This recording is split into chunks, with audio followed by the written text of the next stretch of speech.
Queridos irmãos, como todos podem perceber, o pastor Messias teve que ir a João Pessoa. Ele foi convocado para participar de um congresso em João Pessoa com os irmãos daquela cidade. Eu penso que isso é necessário. O pastor ele tem que ter um convívio, ele tem que estar com outros pastores, trocar experiências, ficar juntos, ser irmãos. É necessário se fazer isso. Ele mesmo contava que já tinha algum tempo que não ia naquele local. Então isso se faz necessário. Eu acho que isso é agradável. Ele tem que ir mesmo, ele tem que conviver com os pastores. E na última quarta-feira, eu estive aqui no culto, ele me chamou lá no quartinho dele e me surpreendeu, me disse: irmão, você vai pregar a mensagem no domingo. Eu disse: pastor, sou eu que vou pregar essa mensagem? Misericórdia, pastor, eu não sou um pregador, eu não me considero e não sou um pregador, eu sou apenas um irmão, nem vocês aqui. Amém. Eu não sou um pregador. Então ele me deu essa lição e eu sei quão terrível estar aqui neste lugar, em cima de um púlpito. Eu nunca estive em um púlpito antes, nunca preguei em um púlpito antes. Eu sei que isso aqui é um lugar que é separado. É um lugar que Deus prepara os seus homens e os separa desde cedo para pregar o Evangelho. E eu estou aqui, mas estou aqui temeroso. Os irmãos não se espante com o meu nervosismo, mas esse lugar aqui não me deixa muito tranquilo. É um lugar que é preparado para poucas pessoas, para pessoas que são separadas desde cedo para pregar o Evangelho. E eu me sinto indigno de estar aqui. Eu não era para estar aqui. Eu sou uma pessoa que sou um pecador, um homem cheio de pecados, um homem que tinha uma vida mundana. Não era para estar aqui, mas Deus, Ele me resgatou. Amém. Ele me tirou dos caminhos perdidos e tortuosos que eu estava e me trouxe até aqui. Amém. E hoje eu estou aqui falando diante dos irmãos. Isso para mim é sem palavras, é algo sobrenatural. Eu não tenho condições de falar. E eu pensei: Senhor, o que é que eu vou falar? O que é que eu vou pregar para este povo? Aí eu assisti um filme de Paulo, e Paulo, quando se converteu, perguntou a Barnabé: o que é que eu vou fazer, Barnabé? Aí Barnabé: conte a sua história, conte a sua vida, conte o seu testemunho. E eu disse: então é isso que eu vou fazer também. Eu vou começar contando, falando dos meus testemunhos. Amém. Eu comecei no Evangelho cedo. Eu tinha 11 anos quando minha mãe e meus irmãos, tudo menores que eu, era o mais velho da casa, tinha 2 garotos e 2 meninas, e eu era o mais velho, eu tinha 11 anos. E minha mãe conduzia a gente para uma igreja batista no bairro da Liberdade. E foi ali que eu comecei a ouvir a palavra de Deus. Foi ali que eu comecei a ouvir falar sobre Jesus. Amém. E permaneci naquele lugar alguns anos, e ouvindo a palavra, e participando das aulas dominicais. E quando chegou aos 14 anos, quando eu tinha 14 anos, minha mãe queria se batizar. Eu quero me batizar, mas ela não era casada com meu pai, e ela sofreu uma barreira dentro daquela igreja. Ela queria se batizar e não conseguia, porque eles não eram casados, eles viviam maritalmente, mas ela não era casada com ele. E naquela denominação só se batizava quem fosse casado. E eu acredito até hoje que minha mãe se irritou com essa situação, e ela saiu da igreja. E quando ela saiu, ela que conduzia as suas ovelhinhas, as ovelhinhas também saíram, se afastaram daquela igreja. E nós ficamos todos afastados. E eu só vim me encontrar novamente com a palavra 20 anos depois. 20 anos depois que eu fui me encontrar de novo com a tua palavra. E esse testemunho eu quero dar para os irmãos, vocês que têm filhos. vocês que têm crianças, não deixe de conduzir os teus filhos e as suas crianças para a igreja. Não deixe de falar na sua casa da palavra de Deus. Não deixe de fazer um culto dentro da sua casa.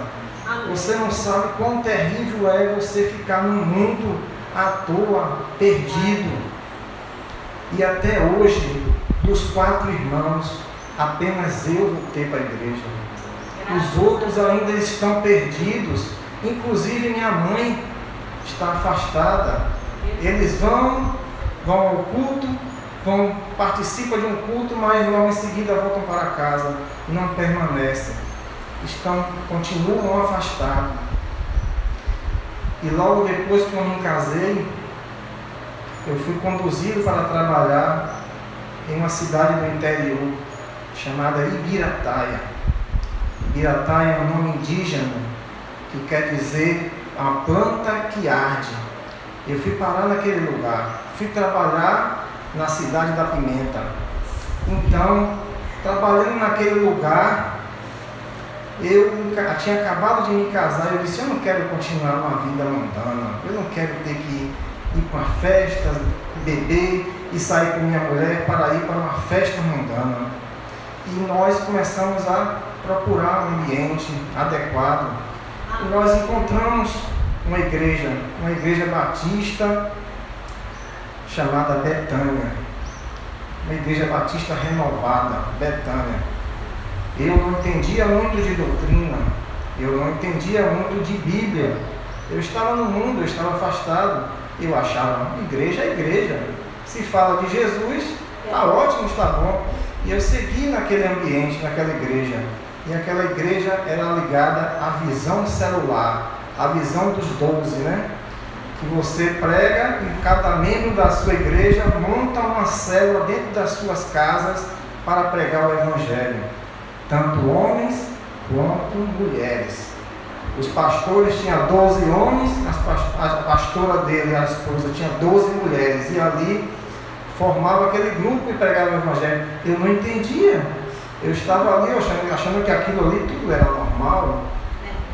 Eles têm um entendimento, eles são pessoas que têm boas intenções. Querem pregar o Evangelho, querem salvar almas, mas não tinham a doutrina. Pegaram a doutrina humana e colocaram dentro da igreja. E naquela igreja eu passei alguns anos ali. Eu creio que quase 6 anos eu passei naquela igreja. E um certo dia, eu estava na igreja, dia de domingo, e quando acabou o culto, eu saí da igreja, estava do lado de fora, entrei no meu carro. Quando eu entrei no meu carro, uma irmã bateu no vidro do carro, aí eu baixei o vidro e ela: eu posso falar com o senhor um minuto? Aquela irmã não era da igreja, ela estava visitando a igreja. E ela disse: eu posso falar com o senhor? Eu disse: pois não. Eu desci do carro e fui falar com ela: olha, eu não queria falar, eu não estava receosa de falar contigo, mas eu falei com Deus, se eu encontrar ele lá fora na saída eu falo. Ela disse: olha, irmão, eu estava sentada ali na frente e Deus falou comigo e disse: você vê aquele irmão ali? Ela disse: eu virei para trás e ele me mostrou: é aquele ali, eu quero que você fale com ele. Aí ela veio para mim: olha, Deus disse, mandou dizer a você que eu vou separar você para pregar a minha palavra. Aquilo foi um choque para mim. Eu disse: pregar a palavra para Deus? Quem sou eu para fazer isso? Eu sou totalmente indigno. Mas tem um porém: você vai ter que largar o seu trabalho. Você vai largar tudo que você faz para seguir o Evangelho e pregar a palavra de Deus. Eu disse: minha irmã, isso, meu trabalho é o que eu sei fazer, eu não sei fazer outra coisa. Este é meu trabalho, eu não posso abandonar isso. Eu não posso. Ela disse: foi um recado que Deus mandou te passar. E aquilo ficou me perturbando por muitos anos. Eu me senti igual aquele jovem rico que Jesus disse: abandone tudo e me siga. Eu me senti às vezes assim, atormentado com aquilo. Mas eu terminei optando por continuar a ser crente. Eu não abandonei o meu trabalho. Por que eu não fiz isso? Eu nunca tive uma confirmação de que Deus tinha me levantado para pregar o Evangelho. Eu nunca tive uma confirmação. Nunca tive. Mesmo assim, eu ainda falei com alguns irmãos na igreja, e disse: foi mesmo? Você acha que isso é certo? Vou arrumar uma célula para você. Me puseram para administrar uma célula. Você vai ficar nessa célula. E eu fiquei lá uns 6 ou 7 meses naquela célula, ministrando a palavra. E você sabe, a gente tinha convidados. Eu ministrava na casa de um outro irmão, e o irmão convidava alguns vizinhos dele. E durante esses meses todos, pregando o Evangelho, para aquele grupo de 4, 5 pessoas, ninguém se convertia. E eu disse: realmente isso não é para mim. Se aquela palavra que aquela moça falou para mim, daria certo, as pessoas se convertiam e vinham para o Evangelho, e eu: não, isso não é para mim, realmente não dá para mim. Foi quando eu tive que voltar para Salvador. Quando eu voltei para Salvador, eu deixei aquela denominação, deixei aquela célula e vim para cá. Retornando para aqui, eu voltei para a igreja que eu era como garoto, aos 14 anos, retornei para aquela igreja. Eu vou congregar aqui, foi aqui que eu conheci a palavra, eu vou ficar aqui. E ali permaneci mais ou menos um ano e meio. Foi quando eu assisti na televisão, vi o programa e vi o pastor César pregando. Eu assistindo, mudando o canal, e passei, olhei assim, pregando aquela palavra. Quem é esse cidadão? Quem é esse carequinha aí falando? Eu olhando assim, ouvindo, e ele falando as coisas. Eu assisti o primeiro programa, aí depois eu continuei a assistir diariamente. Ele começou a falar coisas que mexeram comigo. Ele falava do batismo em nome de Jesus, e eu disse: meu Jesus, será que todas essas denominações estão erradas? Será que só essa está certa? E aí ele começou a falar, entrou nas mulheres pregadoras, e aquilo foi mexendo comigo. Depois ele falou sobre a ceia, e aquilo foi mudando. Eu mandei uma mensagem lá para ele, eles enviaram umas fitas para mim, enviaram uns folhetos, e eu fui estudando, eu fui olhando aquilo, e aquilo foi mexendo comigo. Foi algo espiritual, eu não consigo explicar, aquilo mexeu comigo. E um belo dia eu vou assistir o programa. Cadê o programa? O programa acabou. Eu estava sendo um crente de televisão, o programa acabou. E agora o que é que eu faço? Ah, mas espera aí, eu anotei o endereço. Eu anotei o endereço aqui do pastor Messias, que ele botou aqui, o pastor Messias aqui. E eu fui nesse endereço, peguei um dia de sábado, vou procurar. Fui no dia de sábado, vasculhando aquele local ali, pergunta um, pergunta outro, é mais embaixo aí. Eu disse: misericórdia, onde é que será que eu vou parar isso aqui? Eu estava pensando, vou cair numa favela aqui embaixo, e eu achando assim, eu cheguei no local, não, aqui parece que o ambiente é tranquilo. Quando foi no domingo, eu cheguei na igreja. Chegando lá, encontro o pastor Álvaro pregando. Pastor Álvaro pregando, mas eu não fiquei muito preocupado com o pastor Álvaro, não. Eu fiquei preocupado com o ambiente. Eu disse: esse ambiente aqui é diferente, é um ambiente espiritual. Eu fiquei olhando assim: meu Deus, é aqui que eu quero ficar, é aqui que eu quero ficar. E eu larguei tudo e vim para esta casa, porque aqui eu me encontrei, aqui eu descobri o que era a palavra de Deus, aqui eu descobri a verdade, a palavra de Deus, e saí da denominação cheio de dogmas, cheio de palavras humanas, cheio de coisas estranhas, e eu vim parar aqui no meio dos irmãos. Amém. Graças a Deus. E hoje estou aqui pregando para os irmãos. Eu nunca imaginava que iriam me chamar algum dia para pregar aqui. Eu nunca imaginava. Então, irmãos, essa é um pouco da minha história. Eu não sou um pregador. Eu sou um contador de história. Quem não tem dinheiro conta história. Eu estou contando a minha história aqui. Então, eu queria falar com os irmãos um pouco da palavra de Deus. Amém.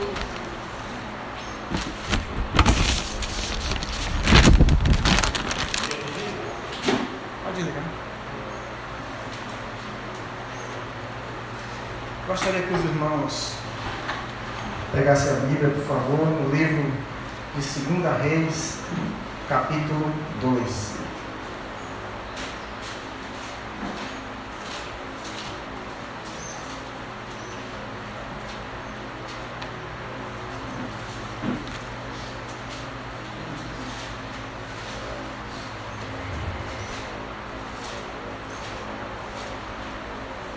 Antes vamos orar.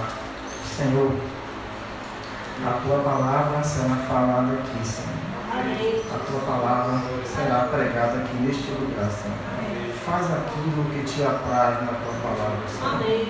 Conduz para os corações das pessoas, Pai. Fala, Senhor, através da Tua palavra, Pai. Em Teu nome, Jesus. Amém.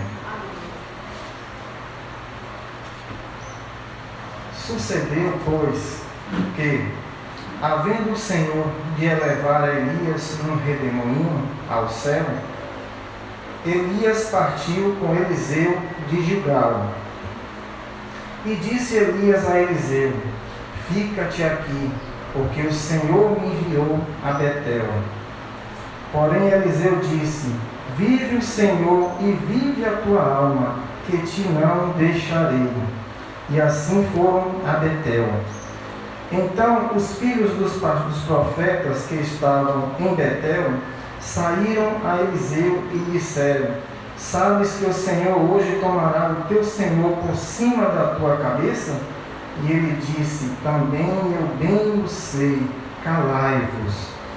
E Elias lhe disse: Eliseu, fica-te aqui, porque o Senhor me enviou a Jericó. Porém ele disse: vive o Senhor e vive a tua alma, que te não deixarei. E assim vieram a Jericó.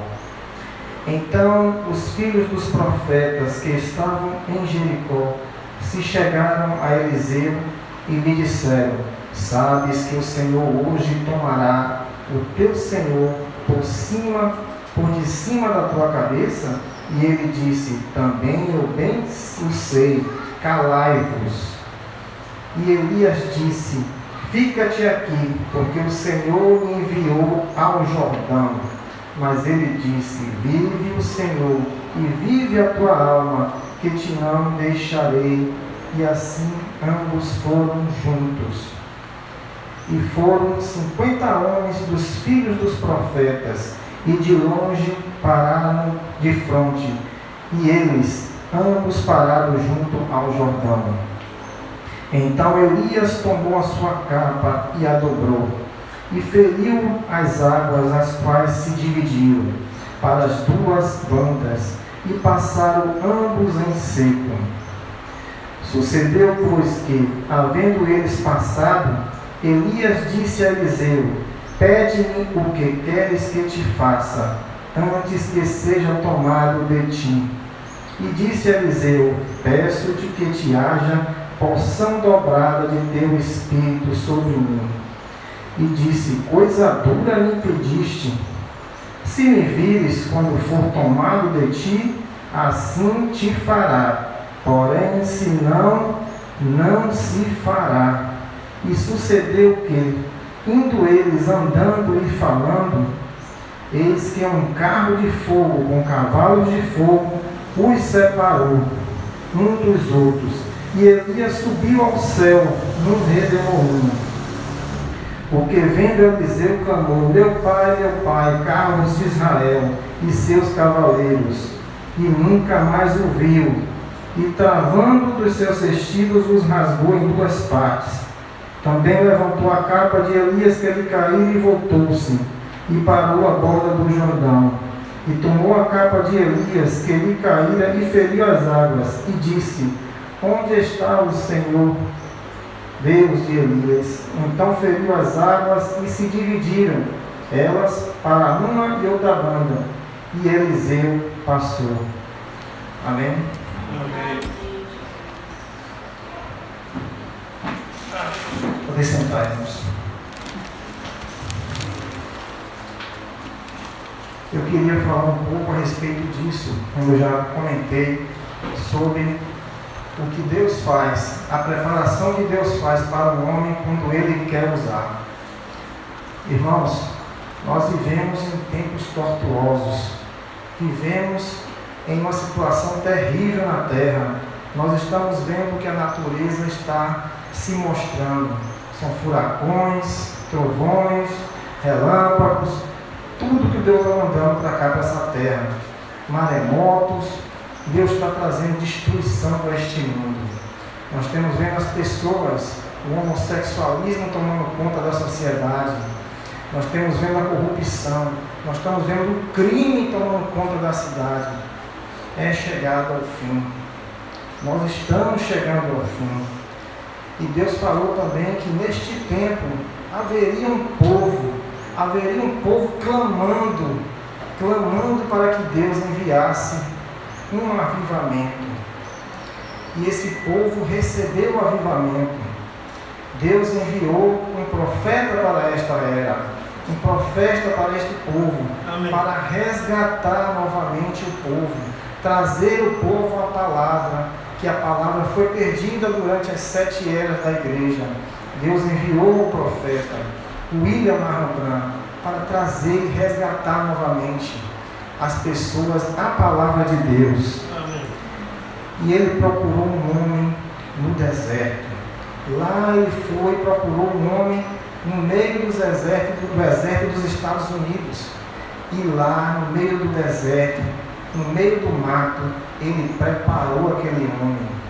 Ele preparou aquele homem desde criança. Ele separou aquele homem desde criança, para que quando chegasse a hora correta, ele estaria preparado para apacentar as suas ovelhas. Deus, ele não foi numa escola. Deus, ele não foi numa faculdade. Ele não foi buscar um homem culto. Toda vez que ele tem um trabalho difícil aqui na terra, ele procura aquele simples para que seja usado. Ele sempre faz assim. Houve um homem na Bíblia chamado Moisés. Moisés nasceu no momento em que o faraó estava matando as crianças masculinas da casa de Israel. Ele nasceu já num momento tumultuoso. A sua mãe ficou com ele ainda durante 3 meses dentro de casa. Quando viu que não podia mais escondê-lo, preparou uma situação, preparou um vaso, um cesto, melhor dizendo, um cesto, e colocou esta criança e vedou por fora e lançou-la no rio do Egito, e entregou nas mãos de Deus. Ela sabia que Deus poderia fazer alguma coisa para aquela criança antes que aquela criança caísse nas mãos de Faraó. Ela entregou nas mãos de Deus. E a sua irmã Miriam seguia pelo rio Nilo e olhando para onde aquele cesto ia parar. E o cesto caiu justamente na mão do inimigo, ou seja, na filha de Faraó. Aí Miriam deve ter dito e pensado assim: misericórdia, agora não tem mais jeito para aquela criança, caiu na mão do inimigo. Fizemos de tudo para que ele fosse parar num lugar distante, caiu na mão do inimigo. Mas aquela moça, aquela filha de Faraó, o amou e quis tê-lo como um filho. E ela teve que dobrar o seu pai para que aceitasse aquela criança. E Miriam, vendo aquilo, se apresentou e disse: eu posso conseguir uma ama de leite para essa criança? Então disse a filha de Faraó: então vá. Ela foi e buscou a própria mãe da criança, Josebede. E essa Josebede foi cuidar do seu próprio filho e ainda com salário, recebendo salário pela filha de Faraó. E quando a criança cresceu e foi desmamada, ela o entregou nas mãos da filha de Faraó. E este Moisés foi criado como um príncipe dentro do Egito.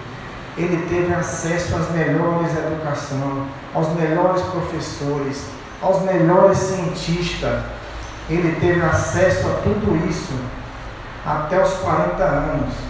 E Deus não podia usá-lo, porque a cabeça dele estava cheia de conhecimento.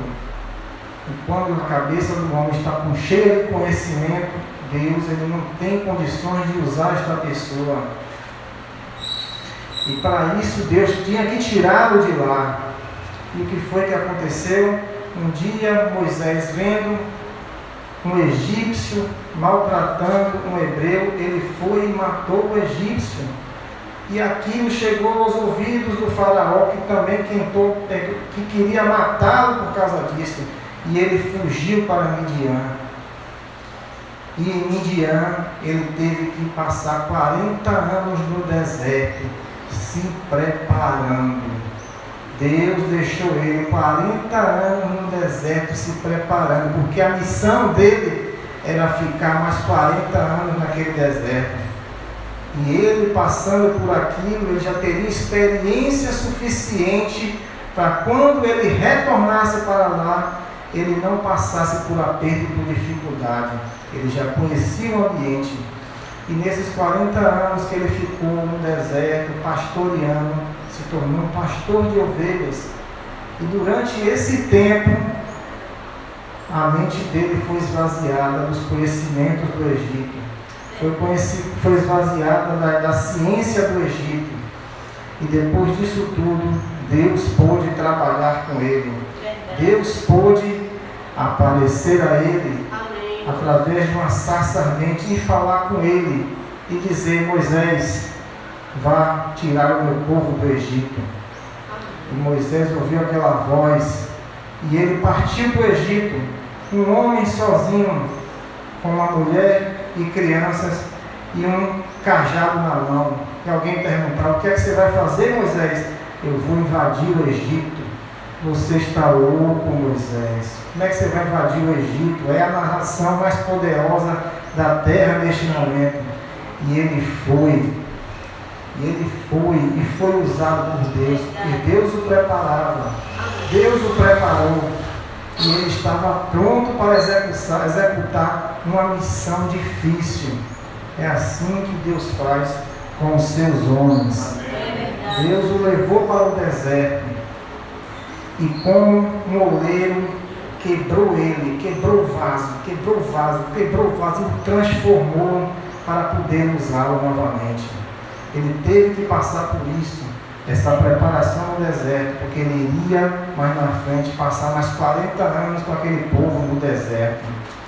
E Deus coloca ele no deserto para ele ter paciência, para ele ter calma, porque Deus sabia o que ele iria passar na mão daquele povo hebreu. Só reclamação, só perturbação, o tempo todo na cabeça de Moisés. E aí eu fico pensando, o que é que não passa um pastor? O pastor passa por isso também. O próprio pastor Messias fala que durante esse tempo passa por muitas situações. É um peso muito grande que se carrega nas costas. Ele tem um problema da igreja, tem um problema de sua casa, tem um problema dos irmãos, tudo nas costas dele. E no período que eu passei aqui como administrador, olhando e vendo a vida dele, eu disse: misericórdia, eu não quero isso para mim não. Isso é muito pesado, essa carga é pesada, eu não quero um negócio desse para mim não. Eu não aguentaria uma carga daquela. Deus sabe o que faz. Verdade. Deus prepara aqueles que vão aumentar essa carga. Essa carga não daria certo comigo. Não daria. Deus sabe o que faz. Ele prepara seus homens para administrar. E muitas vezes ele fala: irmão, às vezes eu tenho muito problema, mas eu não tenho com quem descarregar. Eu vou falar com quem? Com quem eu vou falar? É por isso que é necessário que ele faça uma viagem dessa. Lá ele vai encontrar outros pastores. Lá ele vai contar os problemas dele. Ele vai ouvir dos outros. Vão trocar experiências. É necessário que se faça isso. É verdade. Houve também um outro homem na Bíblia, chamado Davi.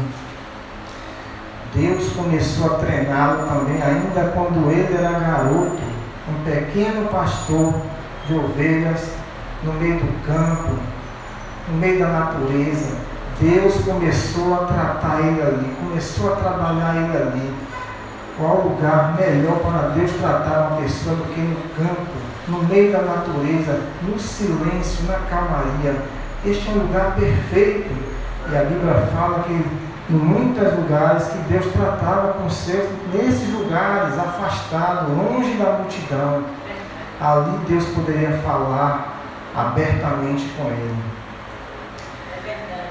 E Davi, desde pequeno, ele recebeu a visita do profeta Samuel.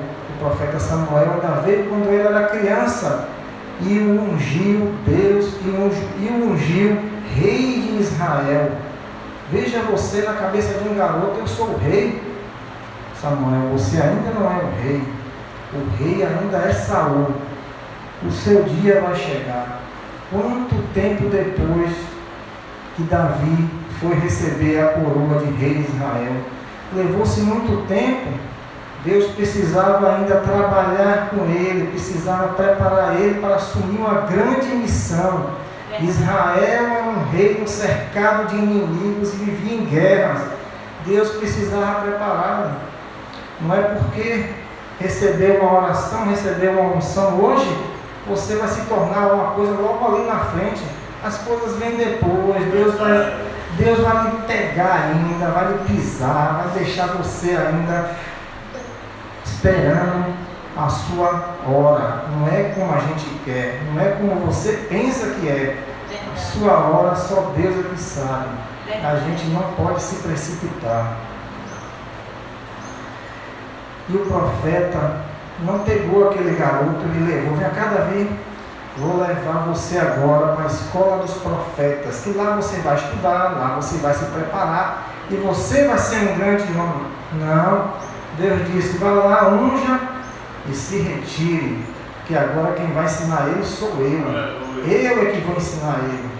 É assim que Deus faz. Ele mesmo, quando tem uma missão, é ele que vem ensinar. Não espera que ninguém vai te ensinar, não. Ele mesmo vai te ensinar. É verdade. Ele vivia nos campos. No campo é só tranquilidade, é só paz. Você vê o canto dos passarinhos, os animais passeando. Você vive tranquilo no campo. Traga um homem que vive na roça e manda ele ficar aqui nessa cidade aqui, que ele não aguenta passar uns dias aqui. Ele fica perdido. Ele diz: isso aqui não é lugar de viver, não. Pegar um ônibus cheio, lotado de manhã cedo para ir para o trabalho, ele não vai se adequar àquilo ali. Depois de passar tantos anos naquela tranquilidade, ele não vai se adequar àquilo. E além disso, naquele local ele poderia trabalhar, ele poderia prepará-lo, porque muitas adversidades viriam na vida dele. E Deus começou a prepará-lo. Um dia Deus enviou um urso, e o urso veio e arrebatou uma das ovelhas de Davi. E Davi: meu Senhor, eu sou o responsável por essas ovelhas, eu dou a vida pelas minhas ovelhas. E ele foi para cima do urso com a sua funda e o matou. Como que um adolescente, uma criança, na sua faixa etária, que eu não sei muito bem se é 15, 16 anos, poderia matar o urso com uma pedrinha? Como se o Espírito de Deus não tivesse nele?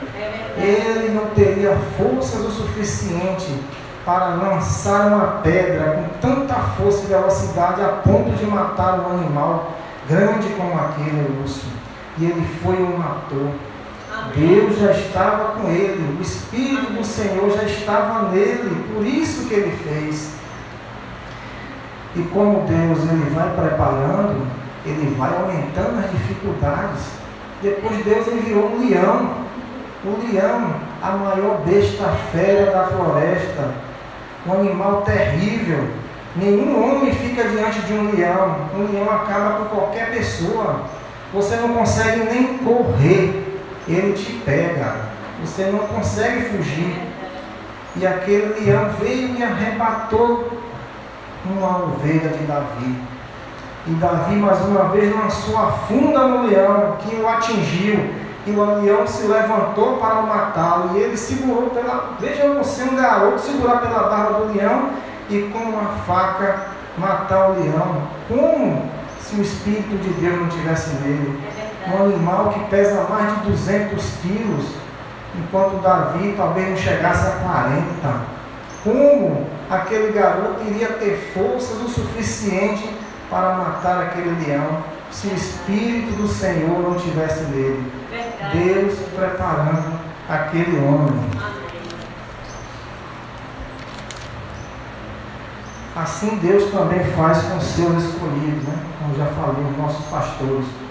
Começa com uns probleminha pequenos, vai aumentando, vai aumentando, vai aumentando, vai aumentando, até ele pegar aquilo ali e trabalhando aquilo, e desenvolvendo aquilo, e desenvolvendo, assimilando. É como um lutador que toma um murro e cai e levanta. Não, eu estou bem, o golpe não pegou direito não, eu assimilei, estou levantando de novo. É como um lutador que recebe um golpe, cai e se levanta. Não, a luta não está perdida, eu assimilei o golpe, estou pronto de novo.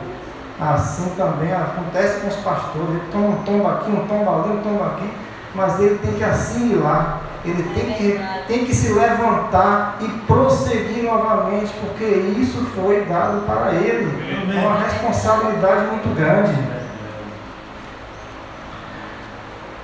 Anos mais tarde, o pai de Davi pede a ele: meu filho, pegue essas coisas que eu separei para os seus irmãos, esses mantimentos, e levem até eles no campo de batalha.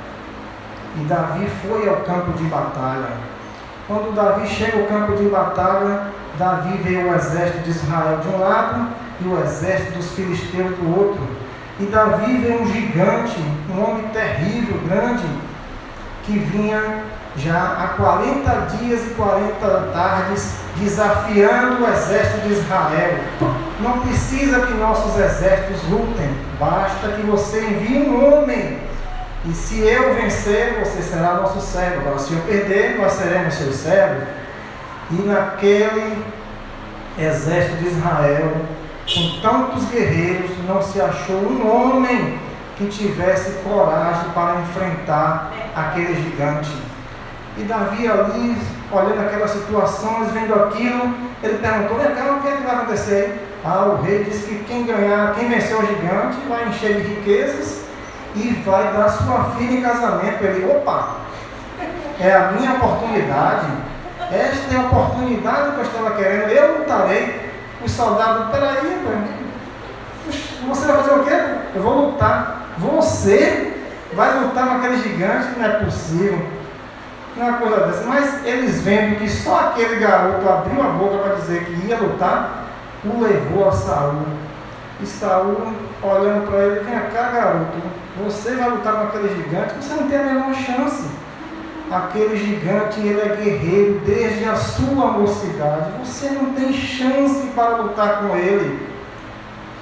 E Davi olha para Saul e disse: meu rei, Deus tem me treinado.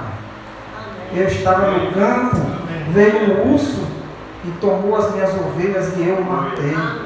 Surgiu um leão, arrebatou as minhas ovelhas, eu também o matei. Esse gigante vai ser igual aquele urso, aquele leão. Eu vou lá e vou vencê-lo. Saul foi o único que me apareceu, não tem jeito não. Ele parece que ele tem fé. Parece que ele tem fé em Deus. Então, minha cara, meu garoto, toma aqui o meu escudo, toma aqui o meu capacete, toma aqui as minhas vestes de guerra. E Davi, pequenininho, pegou as vestes de Saul e disse que Saul era o mais alto que tinha dentro do povo de Israel. Ele era um homem alto. E quando colocou aquelas roupas, Davi: misericórdia, isso aqui eu não vou dar nem para começar a luta. Tira isso de mim, eu não aguento com isso, eu não vou conseguir, eu não sou treinado com isso. Deus não me treinou com isso. Amém. Eu fui treinado com isso aqui, com a minha funda e com as minhas pedras. E Davi partiu para lutar com o gigante, apenas com a funda, as suas pedrinhas e o seu cajado na mão. O gigante, quando olha para ele, despreza. Pelo amor de Deus, você pensa que eu sou algum cachorro para você vir para cima de mim com paus e pedras? Eu não sou um cachorro, eu vou acabar com você. Aí Davi: você fala mas você fala muito, mas eu venho em nome do Senhor dos Exércitos, aquele que você desafia. E ainda hoje eu vou te matar e vou arrancar a sua cabeça. E Davi, cheio do Espírito de Deus, lançou aquela funda e o matou e arrancou a sua cabeça. E naquele exato momento Deus começava a usar Davi e começava a engrandecer o seu nome dentro de Israel. O povo já começava a visualizar: este deve ser um escolhido de Deus, porque Saul foi amaldiçoado, queria perder o seu reino. Esse já deve ser um escolhido de Deus. E as pessoas já começaram a observar. Havia também um outro homem na Bíblia, chamado Elias.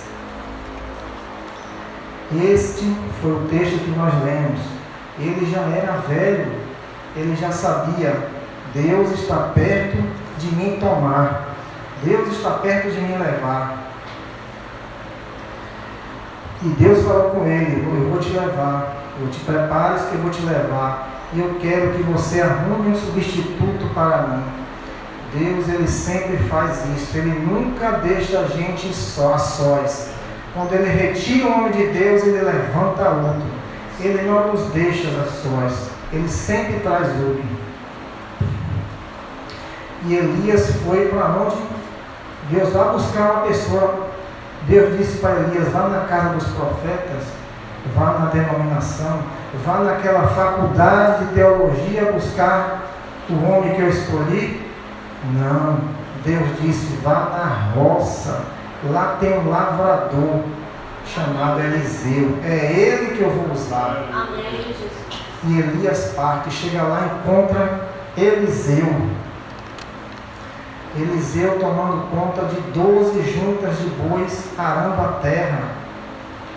Para se arar uma terra, você tem que ter paciência e você tem que ficar olhando sempre para frente, para não desviar nem para um lado de outro. O arado da terra tem que sair retamente.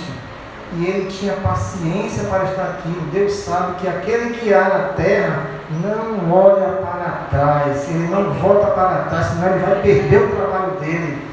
Deus sabe disso e foi buscar um homem na roça, um homem que cuidava de bois. E Deus manda Elias, e Elias diz: venha e me segue.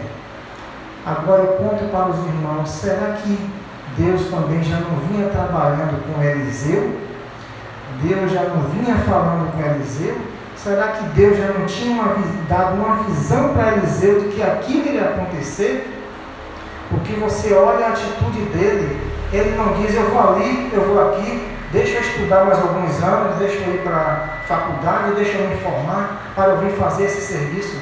Não, ele simplesmente pega um animal, um boi, mata e oferece em sacrifício para Deus e segue Elias. Será que Deus já não estava trabalhando naquele homem? Deus não já estava preparando? Deus já não estava dando uma visão daquilo que ele queria para Eliseu? Eliseu simplesmente o segue.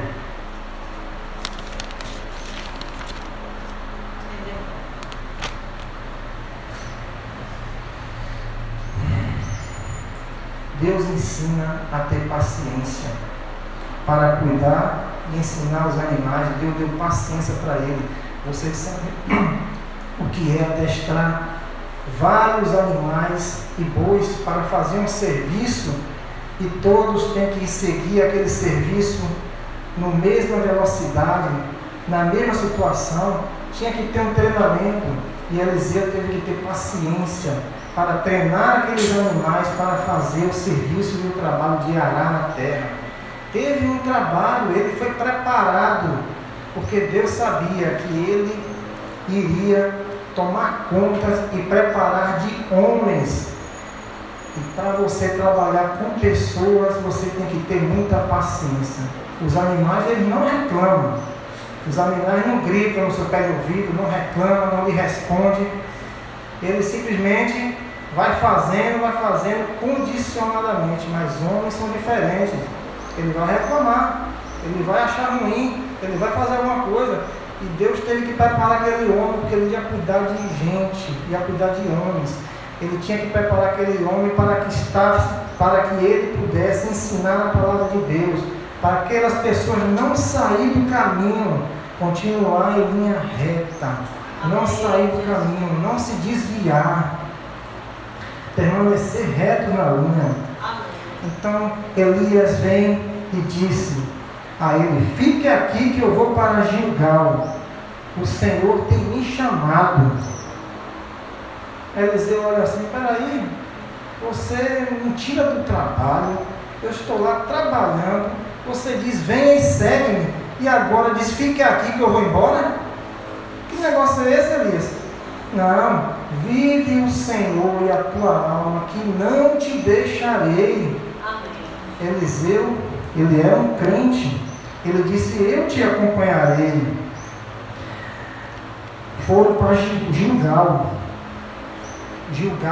que é lugar de confissão cristã e batismo. Foram para Gilgal, lugar de confissão cristã e batismo. Muitos crentes são crentes apenas pela televisão. Olha, recebi um chamado na televisão. O pastor lá diz: quem quer ser crente, eu sou crente, mas eu sou crente de televisão. Estou satisfeito aqui. Estou satisfeito. Elias estava testando Eliseu: você está satisfeito de ser um crente de televisão? Fique aqui, fique aqui.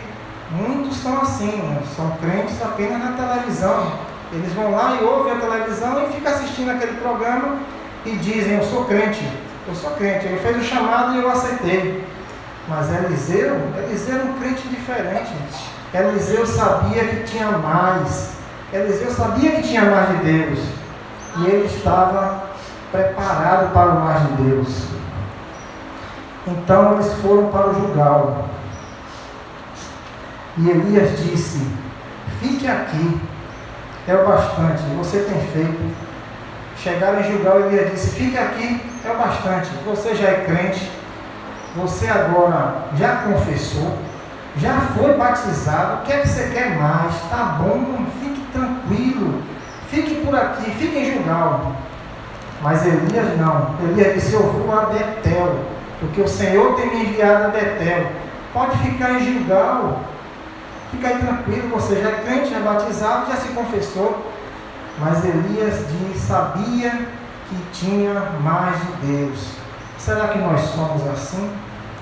Crentes que se acostumam a determinadas situações e ficam acomodados.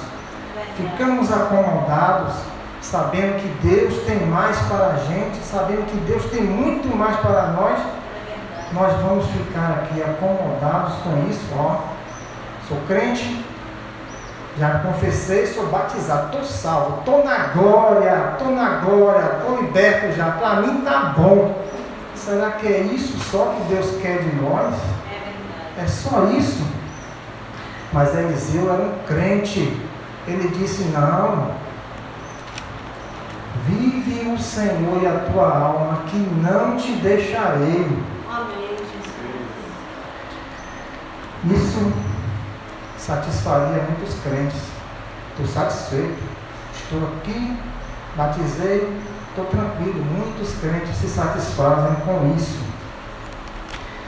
Vou ficar aqui mesmo.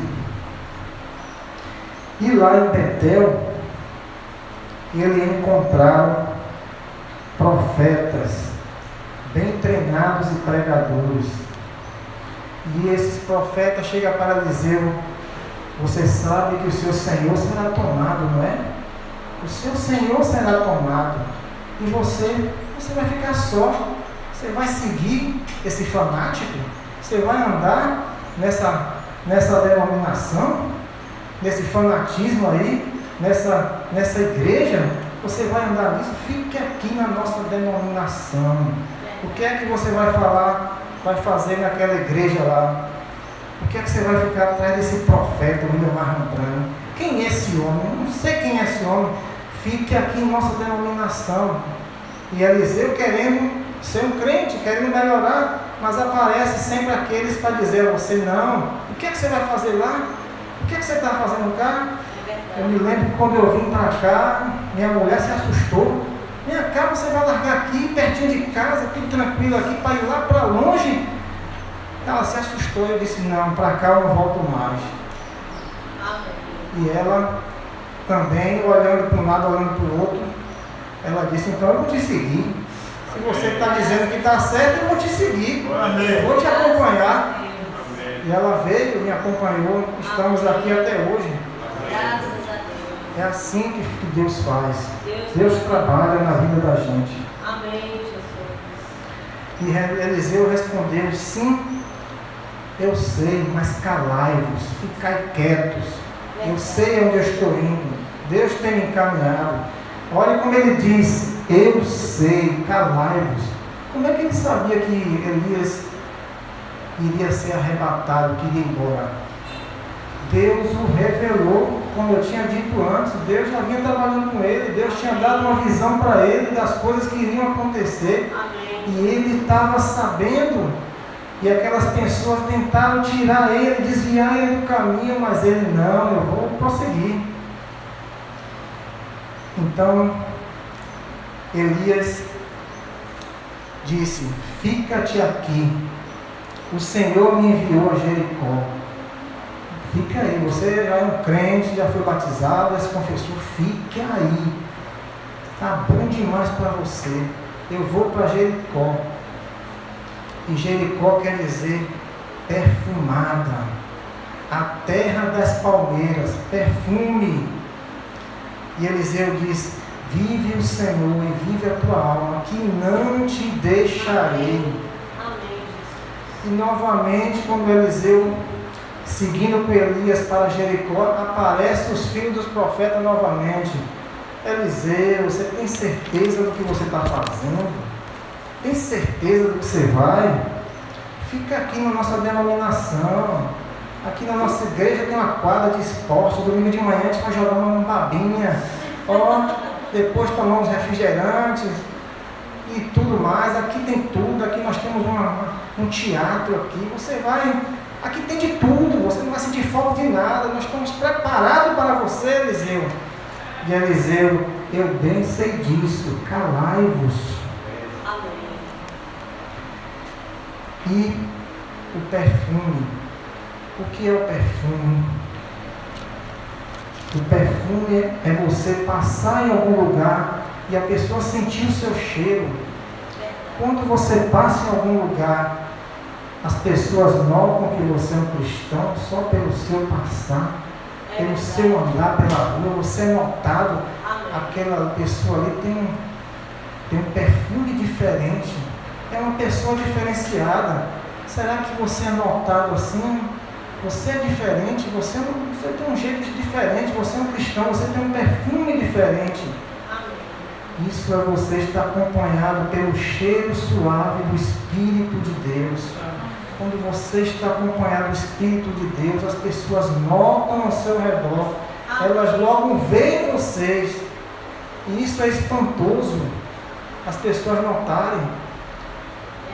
Quarta-feira, quinta-feira, estava eu e minha família num local, uma livraria, comprando materiais escolares. Eu, minha mulher e minhas crianças, comprando material, uma loja cheia de gente. E eu olhava para um lado, olhava para o outro, ficava observando as pessoas para um lado, para o outro. Eu tinha visto um senhor, ele veio, estava comprando, foi lá no caixa, pagou e pegou a mercadoria. Ele chegou na porta, olhou para trás assim, olhou e veio na minha direção. Aí eu disse, o que é? Foi o que eu fiz. Aí, a paz do Senhor, meu irmão, pegou na minha mão. Meu nome é Eduardo. A paz do Senhor, meu irmão. A paz do Senhor, meu irmão. O meu é Josival. Prazer. Olha, meu irmão, eu estava ali e olhei para trás e vi a sua família. E algo me chamou a atenção. Eu vi alguma coisa diferente. Eu vi algo diferente na sua família. A sua família prega o Evangelho sem precisar falar uma palavra. Amém. E aquilo me espantou. Eu disse, meu Deus. E eu não estou falando isso só por causa das vestes, não. Eu senti algo espiritual ao redor de vocês. Eu senti uma coisa espiritual que eu não aguentei ver. Eu não aguentei, eu tive que vir aqui cumprimentar o Senhor e falar com o Senhor. Graças Aí eu disse, obrigado, estamos tentando ficar com Deus, estamos tentando fazer a vontade de Deus. Obrigado. Este é o cheiro suave. Você vai andar por aí e as pessoas vão te abordar. É verdade. E isso só começou a acontecer quando eu resolvi, apesar de estar 12 anos como crente, eu comecei a ser crente de 6 meses para cá.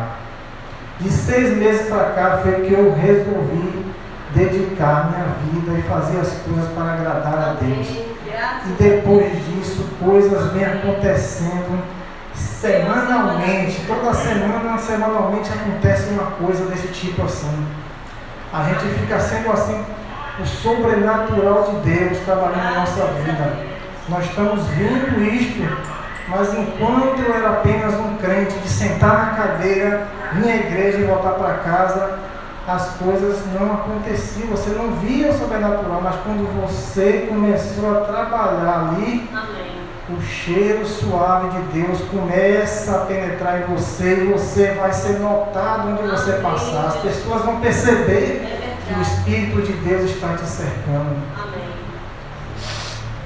Graças a Deus. E então, eles foram, dessa vez Elias chegou para Eliseu, olha, você já é um crente, já está batizado, já confessou seus pecados, você já está com o Espírito de Deus, está bom para você aí, fique aqui, neste lugar que Deus me chamou para ir ao Jordão. Você vai para o Jordão. E Elias disse, vive o Senhor e a tua alma, que não te deixarei. Eu vou com você até o Jordão. E o Jordão significa morte. É o final do caminho de todo mundo, inclusive dos crentes. O Jordão é a morte. E eles foram para o Jordão.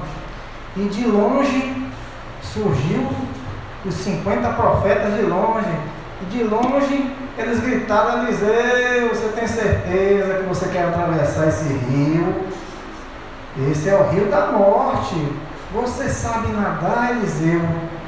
Você não sabe nadar, Eliseu, como é que você vai atravessar esse rio? Na nossa igreja tem uma piscina lá no fundo. Você pode treinar à vontade. Depois que você treinar, você vai atravessar esse Jordão, esse rio de morte. Eliseu, você tem certeza? Não se precipite. Não siga esse homem, Eliseu. Esse é um fanático. Isso é um santo rolador. Saia desse rio. Venha para cá, para o nosso meio. E Eliseu, não estou nem te escutando, nem te ouvindo. E Elias tira sua capa e lança no rio Jordão. E o rio Jordão se abre em dois. E os dois atravessam em seco o rio Jordão. E chegando do outro lado, Elias, conversando com ele, falou, pede-me o que te faças antes que seja tomado de ti. Elias disse a ele, peço o que é que você quer antes que eu seja tomado de ti. Aí, peraí, eu estou precisando de uma casa. Elias, eu preciso de um carro novo, uma casa, um apartamento, uma fazenda. Muito dinheiro, eu preciso de dinheiro, Elias. Será que nós somos um crente assim, que quando bota o joelho no chão vai pedir a Deus bens? Oh meu Deus, me dê bens, me dê grana, me dê isso, me dê aquilo. O que foi que Eliseu pediu? Eu só quero a porção dobrada do teu Espírito. Amém. Eliseu, ele viu o que Elias fez em Israel. Eliseu viu quanto poder Deus tinha dado para Elias. Será que ele ia pedir bens? Será que nós somos cristãos que pedem bens a Deus? Eu quero bens. Eu preciso de bens. Eu necessito. Deus sabe das coisas que você necessita. Ele sabe das coisas que você precisa. Amém. Você tem que procurar, é o dom de Deus, é os dons espirituais, é isso que você tem que buscar, os dons de Deus. Jesus mesmo disse que as demais coisas serão acrescentadas. Aquilo que tiver que ser seu, vai ser seu, e nós sabemos que só é nosso por um período de tempo, depois nós partimos e ficamos, e fica para trás. Mas a vida espiritual é algo que você vai levar com você para a vida eterna. Amém. Graças E é isso que nós temos que buscar. É vida espiritual. Porque quando chega na hora de atravessar o Jordão, você vai ficar esperando o quê? Você vai encontrar o seu barquinho lá para te atravessar na hora que chegar a hora da sua morte. Você vai encontrar os cavalos de fogo e o carro de fogo que veio buscar Elias. Ele irá te buscar também. Ele virá te buscar também se você ficar na doutrina, se você ficar na palavra. Você também será arrebatado com os cavalos e os carros de fogo, assim como aconteceu com Elias. Isso irá acontecer com você. Devemos ser melhores crentes. Devemos. E eu tenho visto isso em minha vida. A minha vida tem mudado, tem melhorado. E eu não quero ficar mais nisso só não, eu quero mais. Eu sei que tem mais, eu sei que vem mais. E eu estou buscando mais, eu quero mais. E Deus vai dar mais. Porque Ele está percebendo o desejo do meu coração. Ele está vendo que eu quero mais.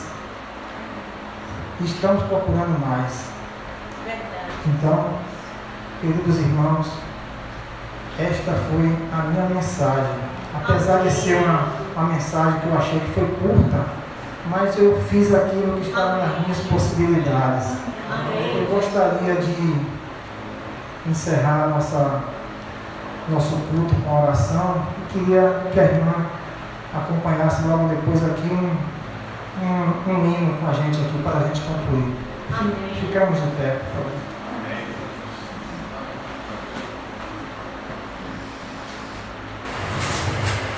Querido Deus, agradeço, Senhor, pela palavra que o Senhor me deu para ministrar aqui hoje, Senhor. Agradeço, Senhor, por me manter calmo o suficiente para poder falar essas palavras aos irmãos, Senhor. Eu não sou um pregador, eu sou apenas um simples irmão, Senhor. Obrigado por estar comigo nesse momento, Senhor. Guarda a vida de cada um desses irmãos, Senhor. Enche, Senhor, com Teu Espírito Santo, Pai. Distribui, Senhor, os dons espirituais nesta igreja, Senhor, para aquilo que Te apraz, Senhor. Para levantar esta igreja, Senhor. Para que essa igreja seja reconhecida aqui neste lugar, onde o poder de Deus opera, Senhor. Vem, Senhor Jesus, aqui neste ambiente, Senhor. Vem aqui, Senhor. Obrigado por tudo, Senhor. Oh, Senhor, abençoa também a vida do nosso pastor, Senhor, que encontra-se, Senhor, naquela cidade de João Pessoa, Senhor. Dá um bom momento para ele, Senhor. Que ele venha revigorado, Senhor. Que ele venha cheio de energia, Senhor. Que ele venha cheio do Teu Espírito Santo, Senhor. Completamente renovado, Senhor. Para estar aqui, Senhor, na Tua casa, Senhor. Vem, Senhor Jesus. Obrigado, Senhor, meu Deus e meu Pai, em Teu nome, Jesus. Agradecemos também aqui a presença da irmã Leni, né? Irmã Leni, Deus abençoe. Obrigado pela sua presença neste lugar. Eu gostaria de cantar o hino com vocês aqui, o hino 414 do Inário, Renova. Eu também não sou cantor.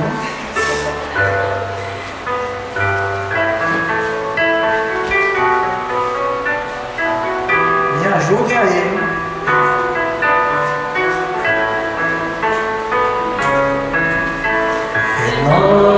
Renova-me, Senhor Jesus.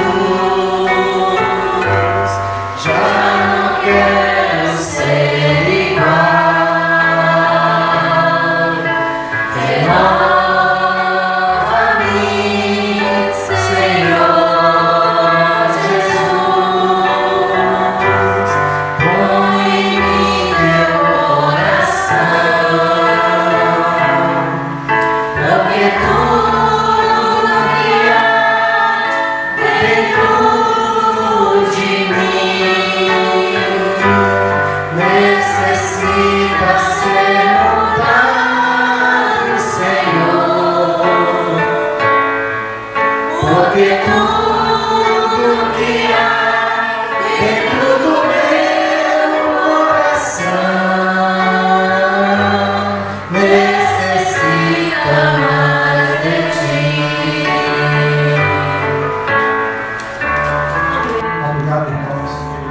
Deus abençoe a todos.